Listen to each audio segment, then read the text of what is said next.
Hello, welcome to the Roundhouse podcast with Paul Solentrop of Wichita State University Strategic Communications. Thanks very much for listening. We appreciate your time. Our guest is Dillon Battie. Dillon is a 6'9" sophomore forward on the Wichita State men's basketball team. He is from Dallas, Texas. In 11 conference games, 8 of them starts, Dillon is averaging 8.1 points and 5.1 rebounds, has 11 steals and 7 block shots in that span as he has really bumped up his contributions for the Shockers.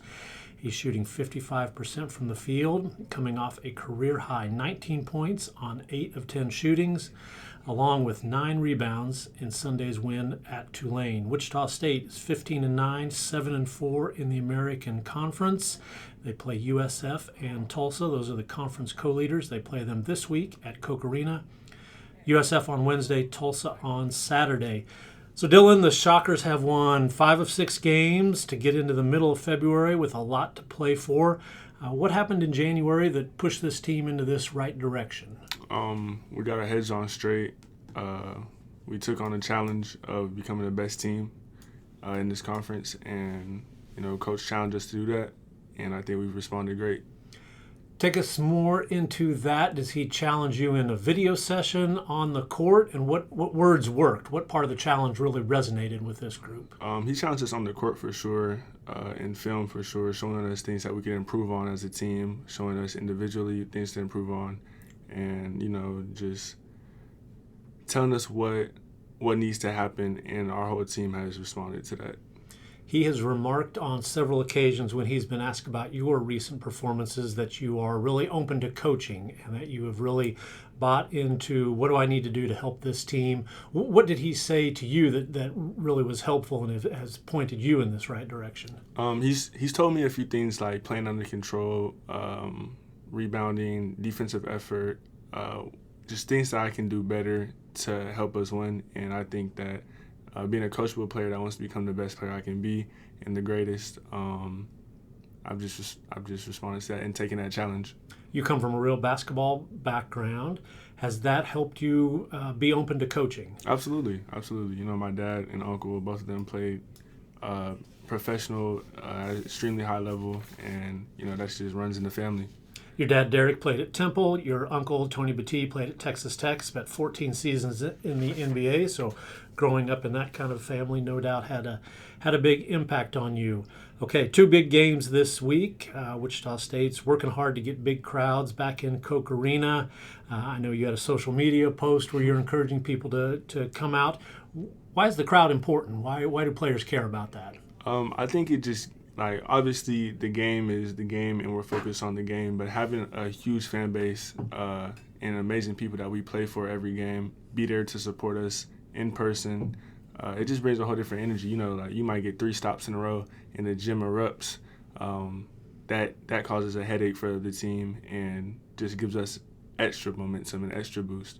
3 stops in a row, is that what you call a kill? A kill, yes, sir. Okay, so that's a big Paul Mills phrase, right? Yes, sir. Explain that to people. What's the importance of a kill? Kill is just killing the other team's offense. You get 3 stops in a row, they can't get anything.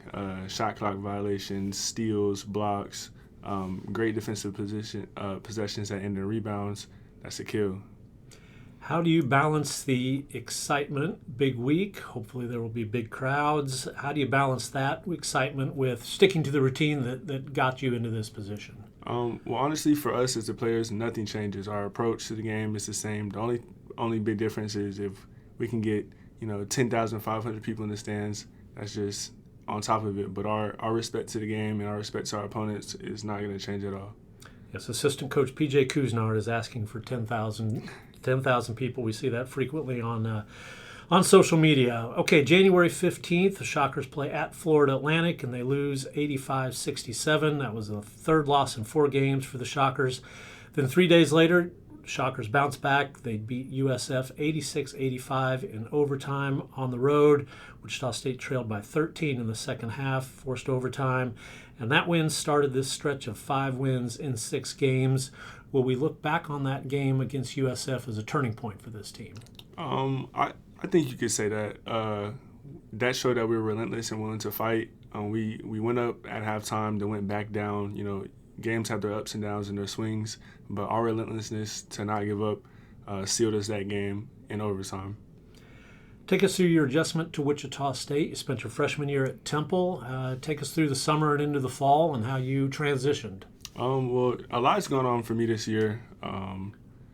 My year has been up and down for sure too, but I found a steady balance. In the summertime, just working, getting better, getting prepared. I learned a whole new position, and it takes time to adjust. But I've gotten here, and I'm taking strides in the right direction.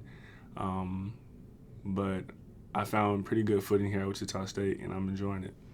You mentioned the ups and the downs. So the non-conference schedule, there were games you did not play. What kept you working? What kept you improving during that time? What kept me working would be honestly just my faith in God and knowing that God doesn't make mistakes, and knowing that no matter what happens, I have to continue to get better, and my time would come. And yes, sir.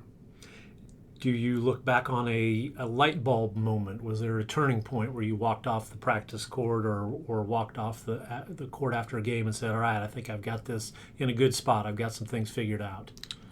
Maybe a couple. I think what's one game in particular? Maybe the North Texas game when I got in, started that game, took made some big plays and whatnot. And I think that was when I was like, okay, I think I can be really productive for this team. What makes Coach Paul Mills happiest on the basketball court? What does he really enjoy watching the Shockers do? Defense, shutting down people's offense, shutting down anything that they try to do, and making them just ineffective, just in general. He can be a pretty stoic guy. How can you tell when he's happy? Does he let you guys know that he's pleased with something?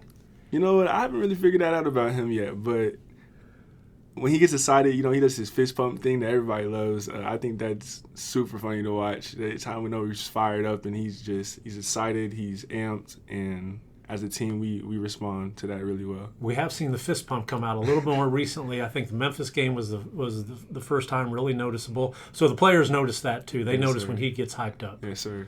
People love that about their coaches, definitely. All right, that leads me perfectly then into the next question, because the Shockers have played two of their better defensive games in the wins over Charlotte and then at Tulane.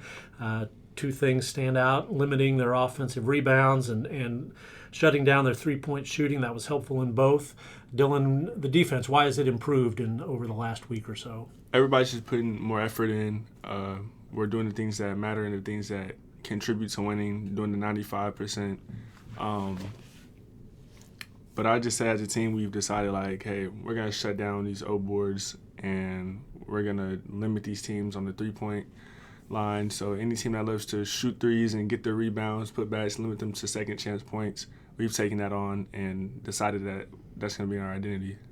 I think it is easy to forget how many new players are on this team, and defense takes a lot of communication, a lot of trusting your teammate, all those kind of things. Is that part of what we're seeing, is that you have now been together, I guess, going back since June, and some of this is just becoming second nature? Absolutely. With us not even being together for a full year, we've taken on the defensive challenge and just bonded together as brothers, as a team, as an entire family, and yes, sir.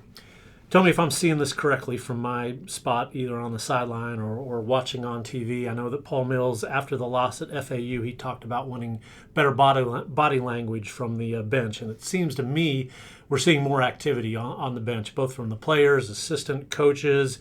Am I seeing that correctly? And how does that help when the bench is active and vocal?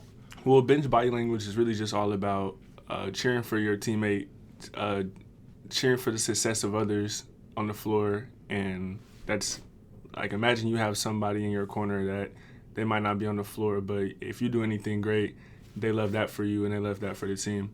That just brings a completely different vibe compared to a quiet bench, nobody supporting each other, and our bench is doing a great job. Anytime I'm on the bench, I make sure to get up and cheer, and it's just support. Am I seeing that correctly? Has that Absolutely. been more of a thing over the past couple weeks? Absolutely.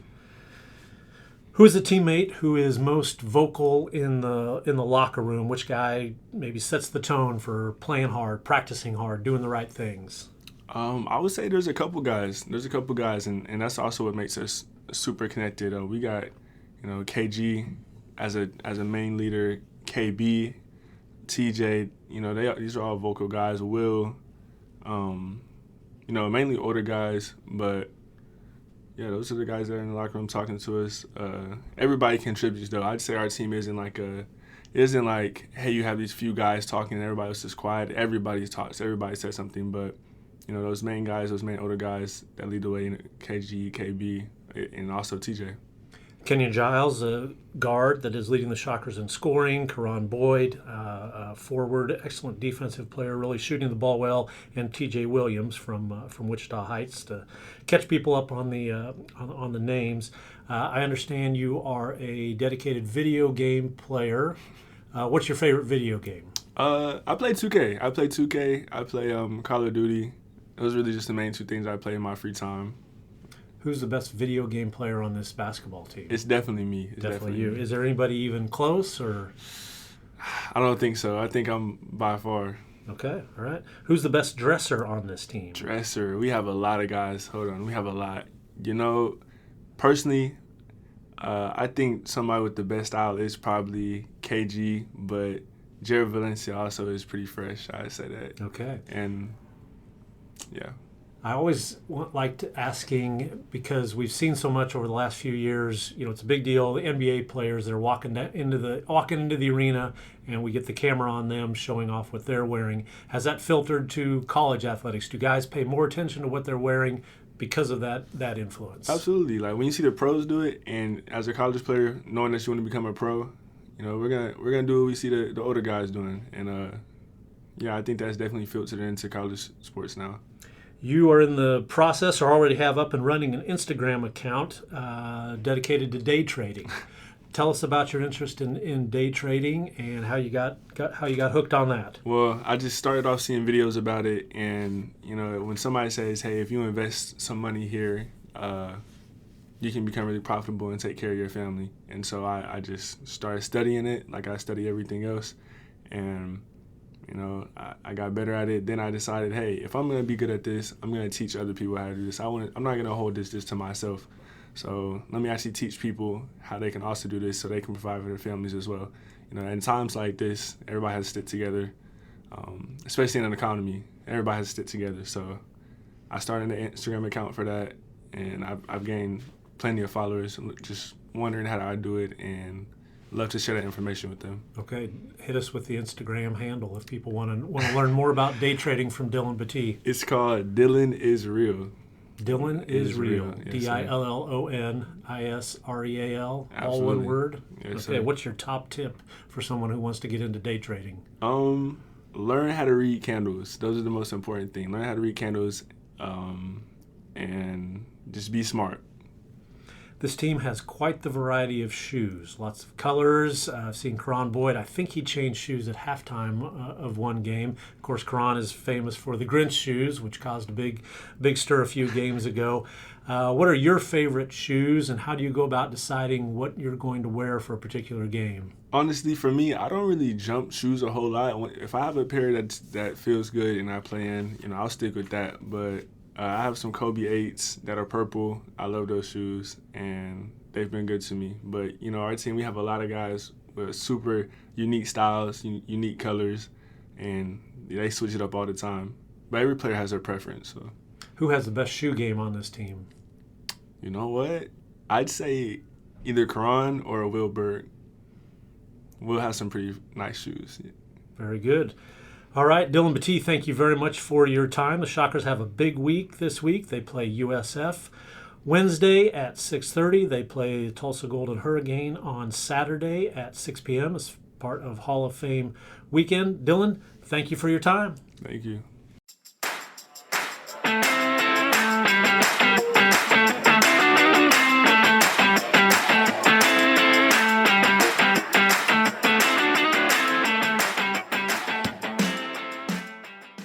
Thank you for listening to the Roundhouse podcast, courtesy of Wichita State University Strategic Communications. We encourage you to rate, review, and subscribe wherever you get your podcasts.